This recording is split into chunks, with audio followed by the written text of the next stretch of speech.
Good afternoon. It's Friday, January 12, 2024. Peace is a part to the prosperity of a nation. Let peace reign. On the news this afternoon, Governor Fubara meets President Tinubu. Stakeholders call for reorientation of boat drivers to curb accident on waterways. Rivers lawmakers donate money to Andoni boat accident victims. Supreme Court affirms Sanwo-Olu's Bala Mohammed election, others awaiting judgment. And on the foreign scene, Houthis vow retaliation after US-UK strikes in Yemen. I am Ife Tukumoyele with the news. River State Governor Siminalayi Fubara says his meeting with President Bola Tinubu yesterday was a private visit. Governor Fubara said this shortly after his closed-door meeting with President Tinubu at the Presidential Villa, Abuja.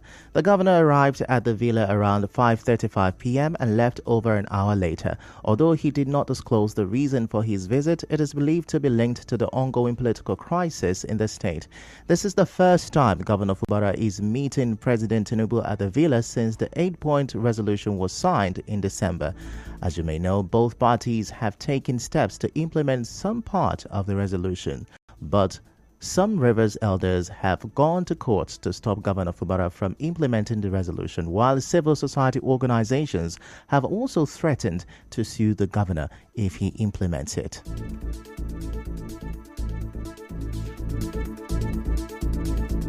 In another development, a stakeholder in the maritime sector, Adumoba Dumo Sukari, is calling for the reorientation of boat drivers to reduce boat accidents on the waterways. Mr. Dumo Sukari, while reacting to the recent boat accident on the Andoni waterway, which killed 11 people, said proper precautionary measures would prevent such boat mishaps. He expressed concerns about deliberate overloading by some boat drivers. In fact, the maritime as a body need to sensitize or orientate the mindset of drivers. Most times it's overloading because the drivers, most of these speedboats carry like 12, but the drivers want to carry up to 13, 14 to overload the boat. And most times it's the negligence of even if passengers talk to them, they don't listen. They do what is in their mind. And some of the drivers are inexperienced, especially areas where there is wave. You have to calculate the wave. You don't just drive for the sake of driving. If the wave is too much, you slow down a bit. These are some of the things that is causing this. Dumo Sukari also called on the Maritime Union in River State to set up a task force that would monitor and ensure that boat drivers keep to safety measures.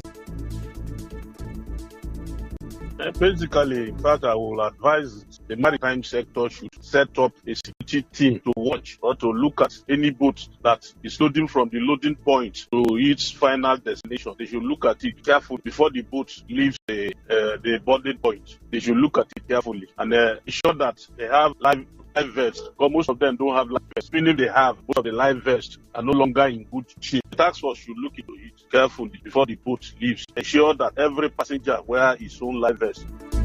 In the meantime, the Martin Amihulin-led River State House of Assembly promised to support the families of victims of Andoni boat accident with 2 million naira. The Speaker announced this at their resumed sitting at the Assembly quarters yesterday after they observed a minute of silence to honor the 11 people who drowned in Tuesday's boat accident. Distinguished colleagues, with your leave, we can provide the sum of 2 million naira to the families of who lost their lives in that boat mishap. So do I have your leave? So those in favor of that sum, the ayes. Against the nay. So the ayes have it. Also, during their resumed sitting yesterday, the 25 lawmakers sent 2 bills to committee level. Now, the River State Traditional Rulers Law Amendment Bill was sent to the House Committee on Chieftaincy and Community Affairs. Then the bill seeking to repeal state advertisement and use of state-owned property prohibition law number 7/2022 was sent to the House Committee on Urban Development. Now, the Speaker told both committees to submit their report within 2 weeks. Presents their reports within 2 weeks. If they're able to do it in 1 week, we'll be happy. But within 2 weeks, we expect this committee to present their report so that we can make progress on this bill. Earlier, lawmaker representing Port Harcourt State Constituency 2, Toyin Smart Adoki, told the House why the state advertisement and use of state-owned property prohibition law number 7, 2022 should be repealed. The reason of repealing this law is that things today are of the high side. Mr. Speaker, I know you are aware of this situation we face in this country, how things have tripled in this country, where some families find it difficult to have a square meal. You can imagine a situation where we ask to pay a sum of 5 million naira before you can access a government facility. However, pundits believe that both bills, if passed, will reduce the governor's powers in these areas and further deepen the ongoing political crisis in the state. As you may know, the State Advertisement and Use of State-Owned Property Prohibition Law number 7, 2022 was an executive bill sent to the House by the then Governor Nyesom Wike. Civil society groups at the time kicked against the bill, saying it was targeted at frustrating the election campaigns of opposition political parties. Others have warned that the bill was suffocating democracy. Still to come, Supreme Court affirms election of Sanwo-Olu Mohammed as Lagos Bauchi governors. Stay with us.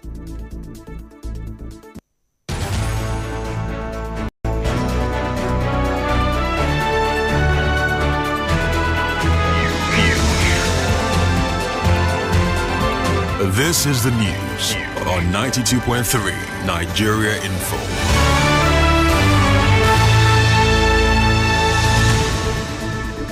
You're welcome back, and now the rest of the news.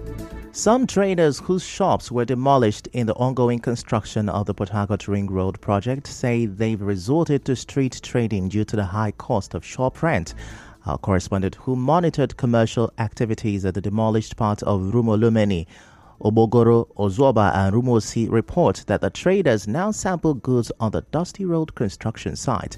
The traders, however, said they will leave when the road construction intensifies. As the demolition happened, so many shops were affected. Coming out to street trading is just a way to make a living, accepting the reality that you are now shopless. Why shop hunting and hoping for the best? But the street trade is not going to be for long because the workers are working. Before we dey for shop. So when customers come, when you take them price, they will price well. But now it's there for road, it be like say you the hawker. So when they come now, the clothes where you feel say like 10,000, they feel the price you like 5,000 naira. The demand high and the shops available now are too expensive. And they say for all they come scatter my shop. I say make a day here the manager until when they do finish we find shop. Most of us have not seen locations to take our goods to. This one we are staying is to see if we can gather more funds and get places.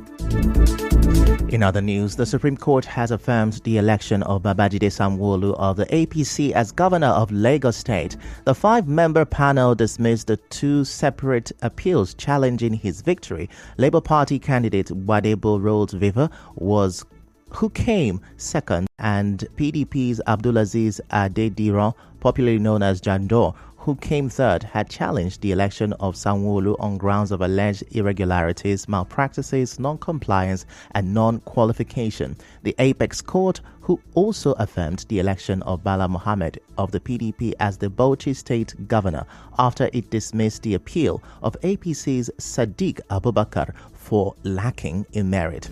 Meanwhile, the Supreme Court is expected to deliver judgment concerning governorship appeals in 5 other states today, including Cross River, Ebonyi, Kano, Plateau, and Zamfara State. Now, for River State, the Supreme Court will deliver judgment on Monday, and some residents shared their thoughts on this.